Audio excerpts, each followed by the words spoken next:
Welcome back to my channel. My name is Ashley and I'm here to talk about books.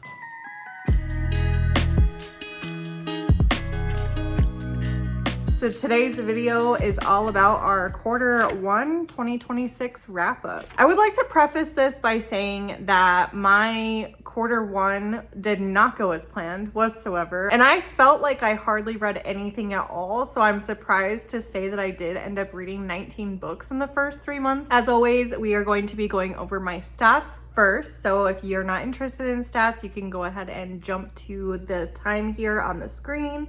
But for those of you that like numbers, this part's for you. As I was saying, I read 19 books in the first 3 months of the year. So that was 5,775 pages. Most of those books were in January, and I did participate in Winterween in January. So that's a big reason why I kind of started off with so many books. But I did not end up doing Screaming Color in February, which was part of my original plan. I had some personal things going on, prevented me from being able to sit down and do a readathon. I'm glad that January was so good because February and March ended up being not so great. Aside from my trip to Seattle, which I did only read one book on, but that was kind of the highlight of February and March. So at least that came in clutch. As for the genres of the books that I read, thriller is at the top of the list, coming at 12 books, which is no surprise here.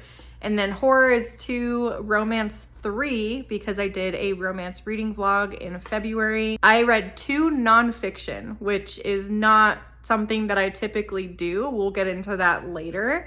And then I read 1 sci-fi, which is also not a typical genre for me. We will also be getting into that one later. I read 9 physical, 6 Kindle, and 10 audiobooks. The audiobooks are what really pulled through for me in this quarter. The lack of reading made me feel unmotivated to pick up another book.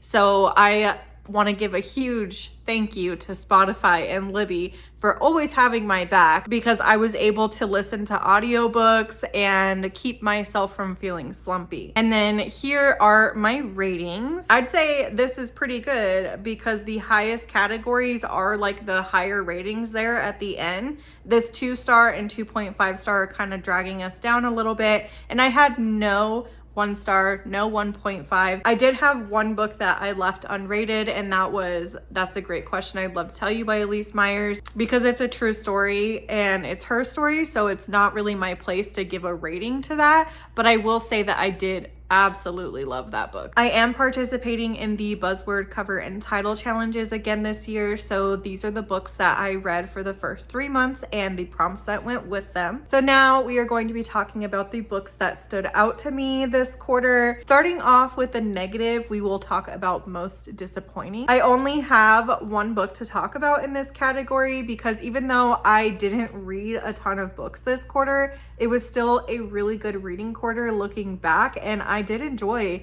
almost all of the books that I was reading. So the one that I have for my most disappointing would be 1 in 4 by Lucinda Berry. Dr. Laurel Harlow is a therapist who specializes in addiction and recovery for childhood stars. Her current group of patients all live in a home together, and this whole process is actually being televised for a reality TV show. Cameras are filming these stars' every move, and the footage is being live streamed online for the entire world to see. As chaotic as this concept is, things spin wildly out of control when one of these stars dies on camera, and millions of viewers not only witness the tragic event, but are now questioning whether or not this was premeditated to attract more attention to the show. Now Laurel is suspected of foul play, and she is on the hunt for the truth, even though the rest of the world is out to get her. The reason that I found this one to be the most disappointing was because, for one, it is a Lucinda Berry, so she is one of my favorite authors. I'm reading her entire backlist right now, and I expected better. I felt like the motives were very questionable for the villain and why they did what they did. I felt like this entire thing wasn't very realistic in comparison to the stuff that she usually writes about. If this happened in the real world, I feel like it would have went down a lot different. I honestly didn't even want to finish it, but I did because I was reading it for Winterween. This unfortunately wasn't, in my opinion, Lucinda's best work. and I did end up giving it a 2-star. The next category that we're going to be talking about are the books that I found to be the most surprising, and this first one is a romance book. I read it in my Valentine's Day like romance reading vlog. Put a card for that video up on the screen if you wanted to check that out. But I was very surprised by The Love of My Afterlife by Kristy Greenwood. The main character in this book is named Doughty, and this book starts off with her in her apartment. She's chilling in her PJs, eating her dinner, and she chokes on her hamburger and dies. That is the very beginning of this story. And then she finds herself in this otherworldly place called the afterlife. She meets a couple people here in the afterlife, one of which being like a counselor or like a therapist. Then another person enters the picture, and it's a man named Jonah who also recently just died. So immediately they start hitting it off. They're getting along very well. Doughty is crushing hardcore on this man. It turns out he didn't actually die. He was just under anesthesia. So there was a little glitch here in the life or death system. He gets sent back to Earth where he belongs, and Doughty is stuck here trying to make sense of it all. That's when her afterlife counselor gives her a second chance and says, you have 10 days to find this man, to get him to kiss you, and then you can live your life happily until the next hamburger that you choke on. Or if you fail to do that, then you will be doomed to come back here for the rest of eternity.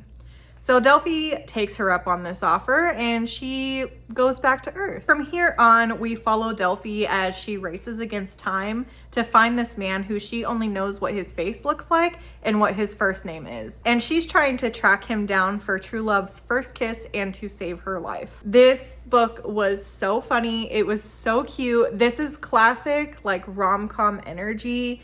I was thinking the entire time that I was reading this, I was watching like a 2000s rom-com in my head, and it just felt really nostalgic. I loved it so much. I am very happy that I ended up picking this one up for that vlog, because these are the exact types of romances that I enjoy. I either go for the ones that are really real and have to do with people's struggles, or I like these ones that are just funny, lighthearted, and that have like a magical realism element to them. I ended up just flying through this book and laughing out loud at several parts, and I was rooting for her, and I just loved the experience that I had while reading this. It was literally a rom-com film in my head. So the second book that I wanted to talk about under my most surprising category would be House of Hunger by Alexis Henderson. In this fictional world, blood is believed to be a cure for many diseases when you consume it. So in North Brain, the wealthy have these estates where they house their blood maids, which are the women that they feed off of.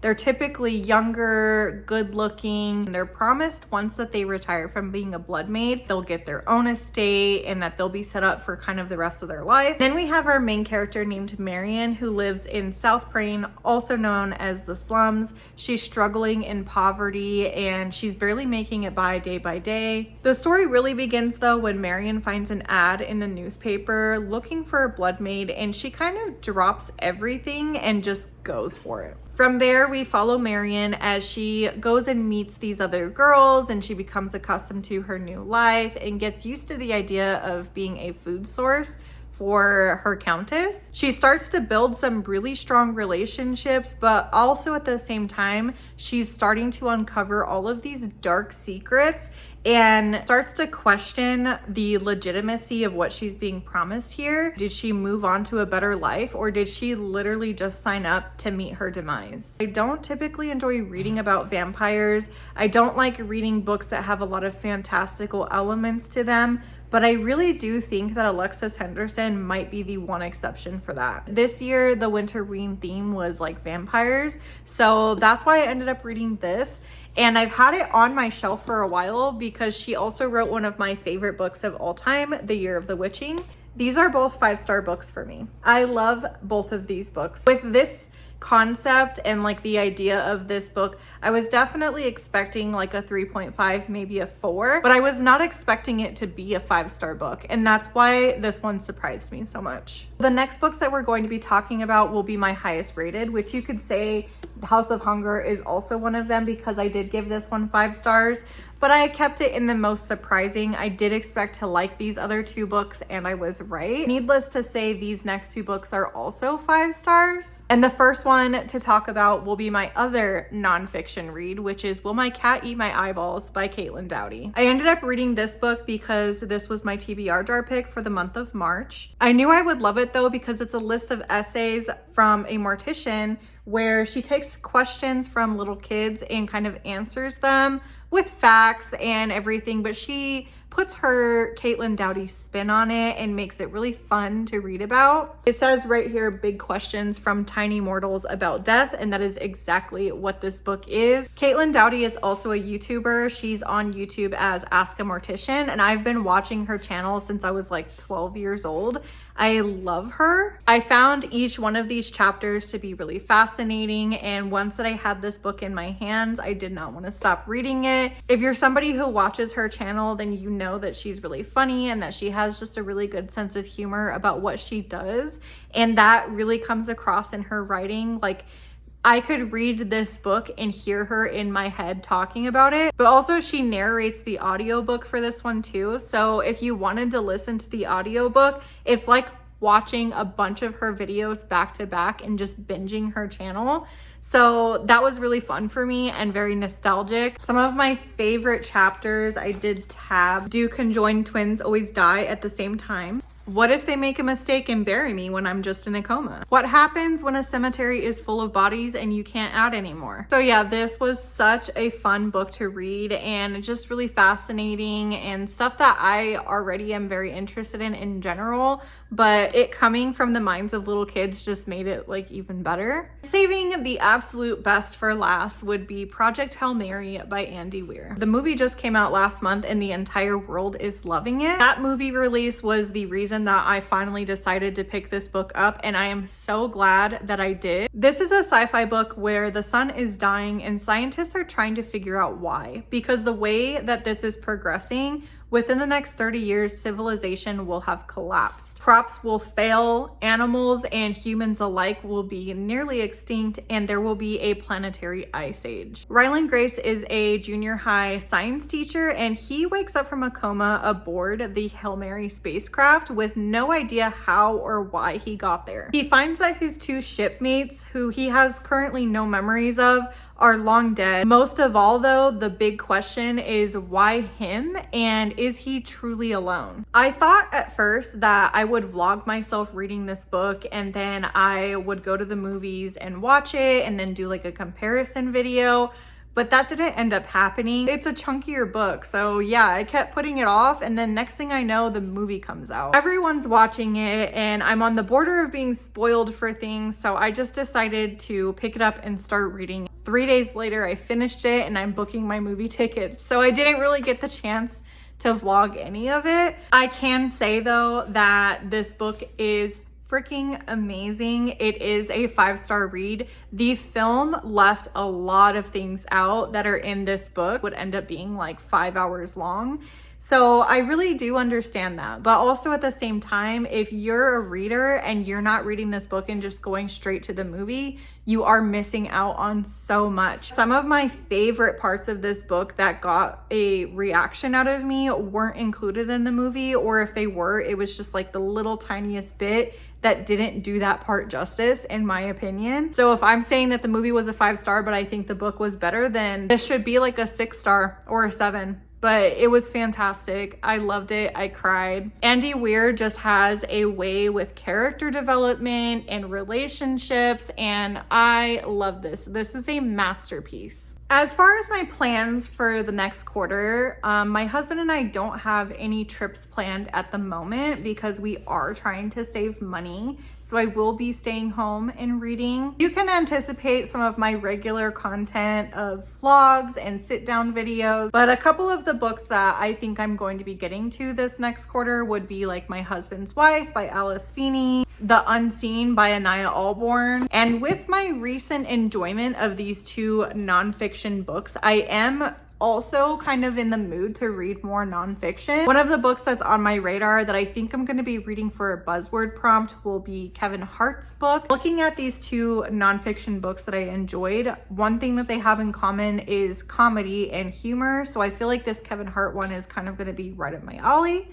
But I'm also still open to recommendations. I think next time that I go to the library, I might just look at their nonfiction section and see if there's any memoirs or anything that are catching my eye. But yeah, that is all that I have for you guys today. So let me know down below if there's any books that you think I should focus on this upcoming quarter, anything that you think I would really love. And of course, if you like this video, please don't forget to like it, subscribe if you haven't already, and I will see you guys in my next video. Bye.